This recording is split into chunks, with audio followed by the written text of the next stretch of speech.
Hi everybody, welcome back to the channel.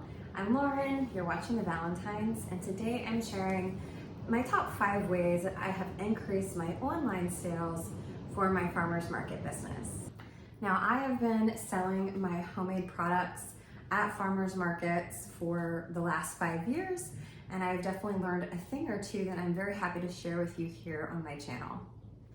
So if you have a farmers market business yourself or any type of market or festival business, you know that we do have so many great in-person interactions with our customers.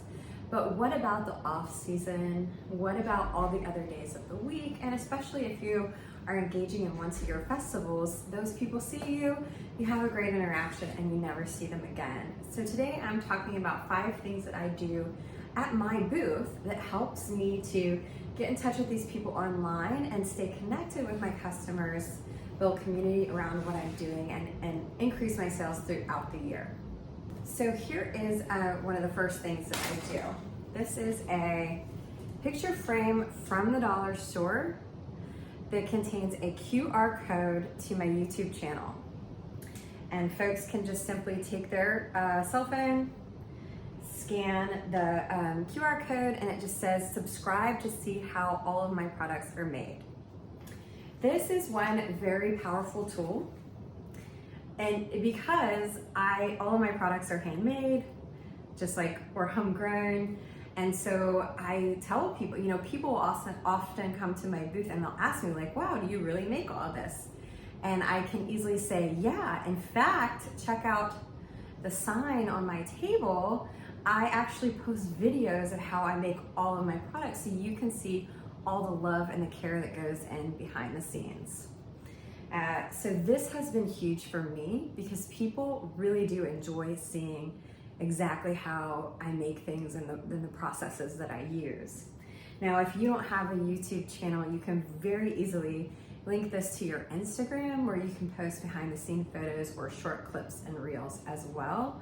But this is just a super really anonymous way for them to keep in touch with you and follow you throughout the year. By the way, this frame is from the dollar store, very inexpensive. I printed this myself on my computer. And a pro tip, just from doing a lot of markets, is that I keep this in a bubble wrap bag, otherwise it'll get broken. It's actually, I thought I had one laying around, but it's actually just one of the mailer bags, the flat rate shipping bags that you can get from USPS. Okay, the second way that I increase my online sales for my farmers market business is a good old-fashioned clipboard. And this is a sign up for my email list, but I include a free raffle to entice people to sign up.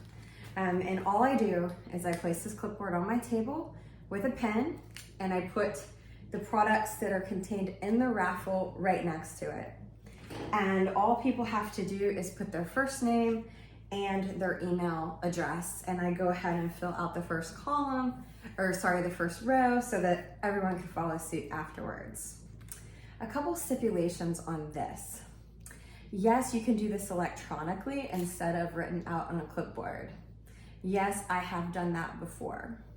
But what I have found is that people are much more likely to fill it out and provide their email address when it's a good old-fashioned pad and pen. They're less likely to want to input their personal contact information into an iPad.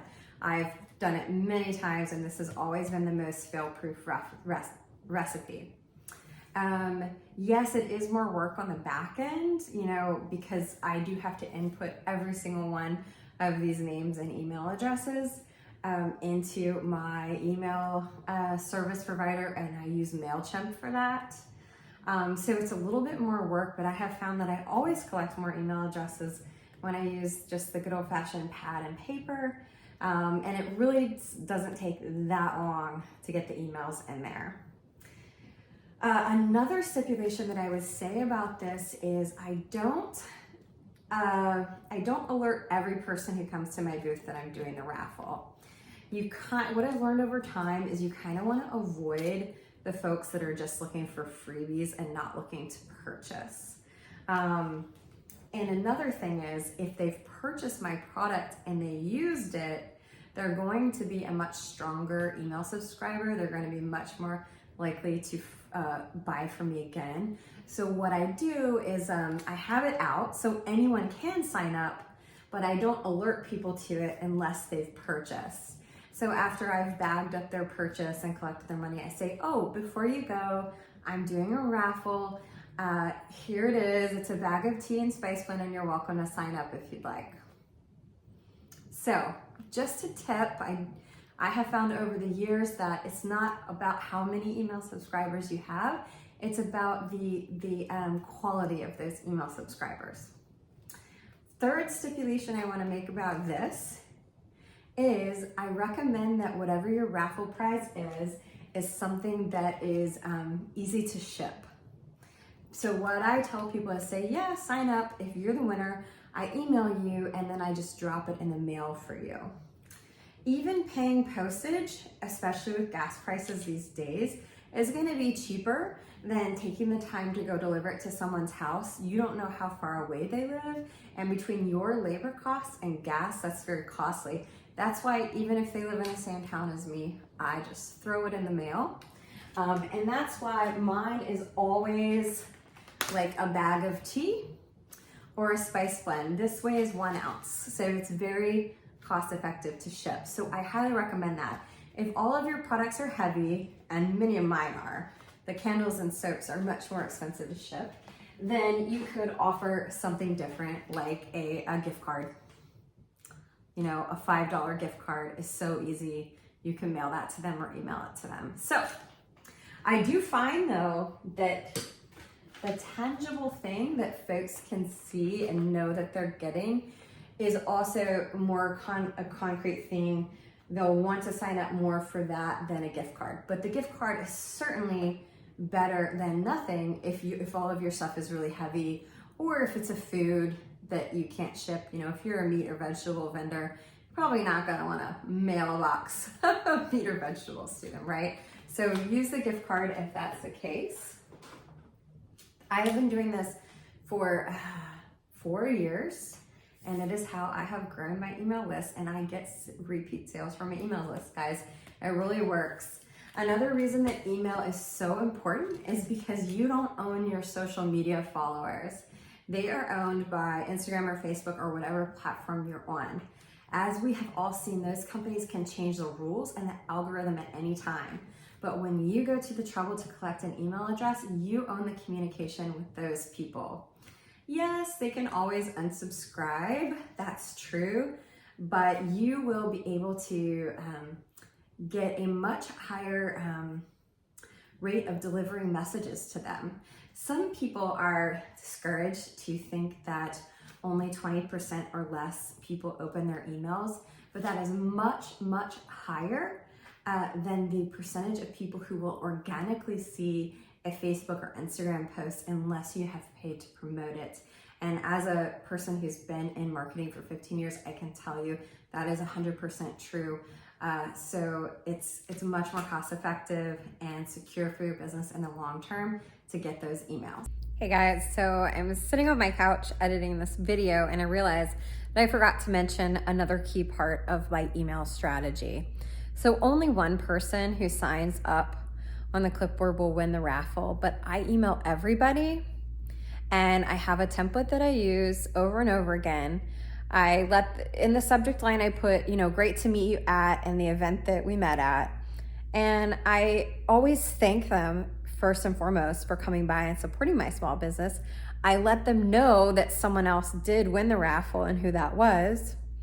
I think it's important people know that you're actually giving away the raffle and not just collecting email addresses. And then I just let them know that ways to keep connected with me. I let them know what other markets I'm gonna be at and that I am online. And then I always let people know that there's always a 10% off code for first time visitors to my website. And lastly, something else that is a nice best practice to include is just to let them know that I will send emails periodically, no more than 2 a month. And I give them the opt-out link if they don't want to continue to say, like, if you're not interested in receiving emails, you can go ahead and opt out here. Most people stay on the list. Most people really appreciate that. And I always make sure that the email is a plain text email, that it's not like filled with a bunch of images and stuff, at least not for the first one, because I want people to know, like, this is coming from me. I'm the only person behind my business. It's a real person. And I am truly thankful that they came by my booth and truly looking forward to staying in touch with them. So hope that's helpful. Back to the video now.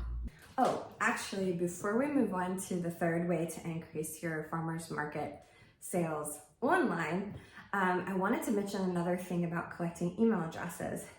If you don't vend in person at farmers markets events, say you just sell your homestead bundles on Facebook Marketplace, or you just post on Facebook, you can still collect email addresses by doing a survey. And I do these from time to time and have had great success with it. And the survey is benefits on many levels. So for example, here's a scenario. Next year, I want to introduce some new products. I am torn between whether I'm going to introduce a solid dish soap or start doing liquid hand soap. I have in my mind pros and cons of each, but I would really like to survey my customers and my friends through Facebook and see what they think. I also have a couple questions around what is more important to them. Is zero waste more important to them? Is all natural more important to them? Or is just convenience more important? So I have 2 to 3 questions that I'd really like to ask. So even if you're not selling in person and all of your sales are online, I recommend doing a survey through Google Forms. It's free. There are other free survey providers, and all you have to do is create your survey, 2 to 3 questions only, so people know it's short and sweet. Post it online and do a raffle through that. Just say, hey, every person who answers my survey to help me, with the direction of my business next year, you're going to be entered into a raffle for whatever it is, a product that people would love. So another way to collect email addresses if you are not vending in person. Okay, now let's talk about the third way that I convert my in-person customers to online customers year-round, and that is with these cute little cards that I throw into the bag with every purchase. This card just says, "Love your purchase?" ? Tag me on Instagram to get a sweet perk delivered to your inbox. It has the Instagram logo as well as my Instagram handle. This is so important because not only do you gain an Instagram follower, but they are then doing free promotion for your business by tagging a product that they actually really love and that they're happy to promote. And so whenever I get the notification on Instagram that someone has tagged me, I will go there, I will reshare their post, I will thank them for that, and I will send them to their inbox a code for $5 off their next order. And they can use that. It's a code that goes to my website, or they can use that in person when they see me next at a market. So this has been really, really nice. And as a business owner, there is nothing that feels better than seeing someone post a picture of how they're using your product, and you're gonna learn a lot through that as well. Okay, the fourth way that I always make sure that I am converting my in-person farmers market customers to online customers is I simply print my website on every single label, on every single product. It's on the front of all my teas and spice blends. It's on the back of all of my soaps. And this is really, honestly, a lot of people have reordered from me this way. You want to make it as easy as possible for them so they don't have to guess how to find you. Of course, I also have my website printed on my banner at my booth, and of course my business cards. I am judicious with how I give out my business cards. One thing that I have learned over the years is that sometimes people just ask for your business card because they're not going to purchase anything. And they feel a little guilty having chit-chatted with you for a while. And comment below if you have noticed that too. And so I really, because I try to be low waste in my business and I don't want to just waste my marketing dollars, I really don't give out business cards unless I've had a real conversation about a connection and a future endeavor with somebody. And then I'll give out my card. Otherwise, what I tell people is I say, hey, I'm trying to go as low waste as possible. So just snap a photo of my sign. It has my website on there and you can email me through my website.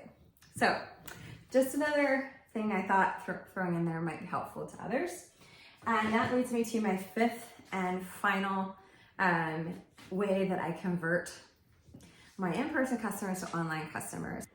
And that is simply by letting them know that I am online. And usually I'll just say, hey, oh, by the way, if you run out and you need another bar of soap, or if you need another bag of tea, I'm online and I ship Monday through Friday. And people are like, oh, wow, really? And so even if you don't have a website, say, hey, I'm on Facebook. You can message me anytime and I will drop another one in the mail for you. So simply taking the opportunity to let people know that is so easy and free.